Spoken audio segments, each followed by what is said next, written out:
Good morning everyone. ये class 4 है। आज हम लोग हिंदी फर्स्ट पढ़ने जा रहे हैं। हिंदी फर्स्ट में हम लोग जैसा कि आपको पता होगा कि पिछले दिन चैप्टर 15 यानी कि पाठ 15 पढ़ रहे थे। पाठ का नाम है हमारा श्रम का महत्व। इस चैप्टर के हमने कुछ भागों को पिछले दिन ही पढ़ लिया था, जैसा कि आपको पता होगा बच्चों। और कुछ चैप्टर के कुछ भाग बचे हुए भी थे जिसे बताना बाकी था। तो चलिए बच्चों आज हम आगे पढ़ते हैं। जहाँ तक हमने पढ़ लिया था उससे आगे हम पढ़ते हैं इस चैप्टर को। जैसा कि आप देख रहे हैं कि ये आपका चैप्टर नंबर 15 है, श्रम का महत्व। इसमें हमने श्रम के महत्व के बारे में पिछले दिन बहुत सारी बातें जानी थी और आज हम इससे आगे पढ़ते हैं और भी बातें जानने का प्रयास करते हैं। देखिए हमने कहाँ तक पढ़ा था कि जब हम कोई भी काम शुरू करते हैं और उस काम को बीच में छोड़ते हैं यह सोचकर कि काम हमसे नहीं होगा, तो यह क्या होता है, श्रम का अपमान होता है। और हमें क्या करना चाहिए, श्रम का अपमान नहीं करना चाहिए। तो क्या करना चाहिए, देखिए दिया गया है कि श्रम का सम्मान करना चाहिए और हर हाल में काम को सही ढंग से पूरा करना चाहिए। यानी कि हमें श्रम का अपमान न करके क्या करना चाहिए, श्रम का सम्मान। और श्रम का सम्मान कैसे होगा बच्चों, तो हमें जिस काम को हमने शुरू किया है, जिस काम को करना हमने शुरू किया उसे हर हाल में चाहे जैसे है उस काम को हम सही ढंग से पूरा करना चाहिए हमें। और कहा गया है कि ऐसा कहा गया है कि नीच अर्थात बुरे लोग बाधाओं के डर से कोई काम शुरू ही नहीं करते और मध्यम लोग काम शुरू तो कर देते हैं लेकिन बाधाएं आने पर उसे बीच में छोड़ देते हैं। और लेकिन उत्तम जन बाधाओं को बार बार आने पर भी शुरू किए गए काम को अधूरा नहीं छोड़ते। देखिए 3 प्रकार के लोगों के बारे में बताया गया है। एक सबसे पहले तो नीच लोगों के बारे में बताएंगे कि नीच लोग कौन से होते हैं। तो नीच लोग वो होते हैं बच्चों जो काम तो शुरू करते हैं लेकिन नहीं मतलब काम शुरू नहीं करते, वो पहले ही डर जाते हैं। यानी कि वो पहले ही बाधाओं को डर से कि हम कोई काम को शुरू करेंगे तो ऐसे होगा वैसे होगा, इतना सोचने लगते हैं कि वो काम शुरू ही नहीं करते। तो ऐसे जो लोग बाधाओं के डर से काम को शुरू ही नहीं करते उन्हें हम नीच लोग कहते हैं। क्या कहते हैं, वो नीच होते हैं, आधा नीच लोग होते हैं। दूसरे होते हैं मध्यम लोग। मध्यम लोग क्या करते हैं, काम शुरू तो करते हैं लेकिन बाधा यानी कि कोई समस्या ना खड़ी हो जाए काम के बीच में, उस डर से क्या करते हैं, वह बीच में ही काम को छोड़ देते हैं, यानी कि काम को पूरा नहीं करते हैं।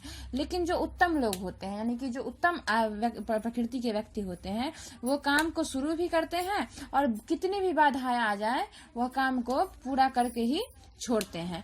तो 3 तरह के लोगों के बारे में बताया गया। पहला कौन सा आदमी था, तो पहला नीच आदमी जो कि बाधाओं के डर से यानी कि समस्याओं के आने के डर से काम ही नहीं करते, काम कभी शुरू ही नहीं करते। वो पहले ही डर जाते हैं कि हम काम शुरू करेंगे तो ये होगा वो होगा ऐसे होगा वैसे होगा, तो इसी डर से वो काम कभी शुरू ही नहीं करते। तो उन्हें उन लोगों को क्या कहा जाता है, नीच व्यक्ति। दूसरा होता है मध्यम लोग। मध्यम लोग कौन से होते हैं, वो काम तो शुरू करते हैं लेकिन जैसे ही काम के बीच में बाधाएं आनी शुरू हुई, समस्याएं आनी शुरू हुई कि काम को बीच में ही वो छोड़ देते हैं। तो वो हो गए मध्यम आदमी। और उत्तम आदमी जो काम को शुरू भी करते हैं और कितनी भी समस्याएं आ जाए वो काम को पूरा करके ही दम लेते हैं। तो ये हो गए हमारे उत्तम व्यक्ति। तो 3 व्यक्तियों के बारे में बताया गया, 3 प्रकार के।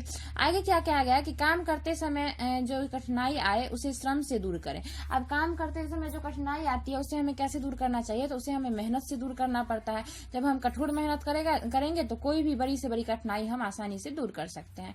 आगे क्या गया, इस प्रकार मेहनत करने से हमारे मन में शक्ति आती है हमारे, और जब हम मेहनत करके कोई काम को आसानी से कर लेते हैं तो हमारे अंदर क्या आता है, शक्ति, ताकत आती है। आगे क्या कहा गया है कि शक्तिशाली मन बाधाओं को दूर करने परिश्रम को ताकत देता है। और जो हमारा शक्तिशाली मन होता है वही बाधाओं को दूर करने के लिए हमारे अंदर क्या देता है, ताकत देता है।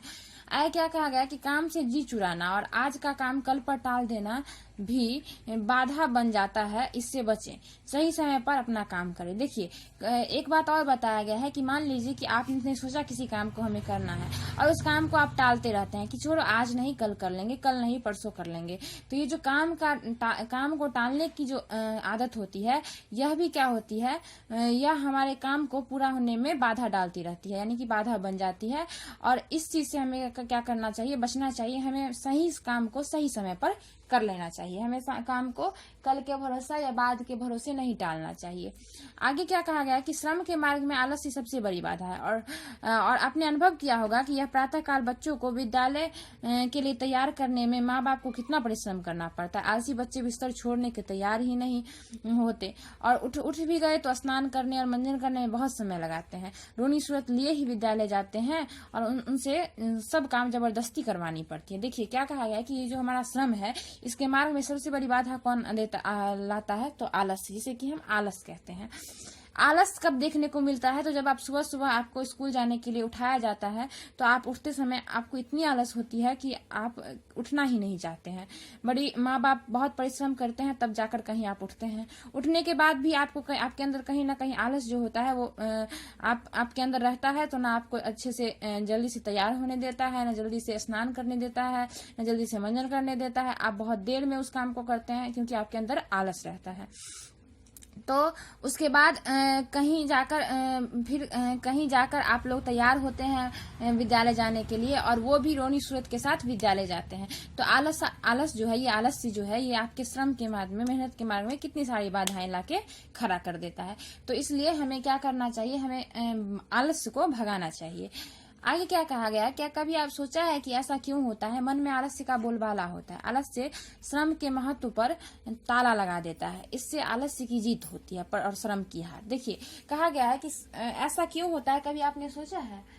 तो ऐसा इसलिए होता है क्योंकि आलस्य जो है उसका हमारे मन पे बोलबाला होता है, और आलस्य क्या करता है, श्रम के महत्व को कम कर देता है, और आलस्य की जीत हो जाती है और श्रम का हार।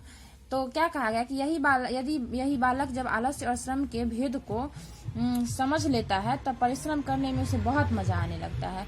और बोलता है कि जब बालक समझ जाता है आलस और श्रम में क्या भेद है, तब वह परिश्रम करता है तो उसे बहुत मजा आता है। और तब जानते हो आलस्य पर इसका क्या प्रभाव पड़ता है, तो आलस्य परिश्रमी बच्चे को मन में से विदा हो जाता है, और श्रम का महत्व समझकर उसे मेहनत करने में आनंद लेना चाहिए। क्या कहता है, जब हमें समझ आ जाता है किसी बच्चे को कि आलस्य और परिश्रम में क्या अंतर है, तो क्या होता है, तो वह आलस्य को छोड़कर परिश्रम में मन लगा लेता है, और जब परिश्रम में मन लगाने लगता है तो आलस्य अपने आप उसके मन से विदा हो जाता है और उसे श्रम का महत्व समझ में आ जाता है। तो इस चैप्टर का जो नाम था श्रम का महत्व, तो आप लोग भी समझ गए होंगे बच्चों कि आखिरकार श्रम का क्या महत्व है।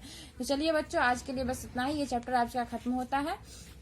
आपको इस चैप्टर के जितने भी हार्ड वर्ड्स हैं उसे छाट कर लिखने हैं। आज के लिए यही होमवर्क है। अगले दिन हम इसके क्वेश्चन आंसर्स को कराएंगे। तब तक के लिए धन्यवाद।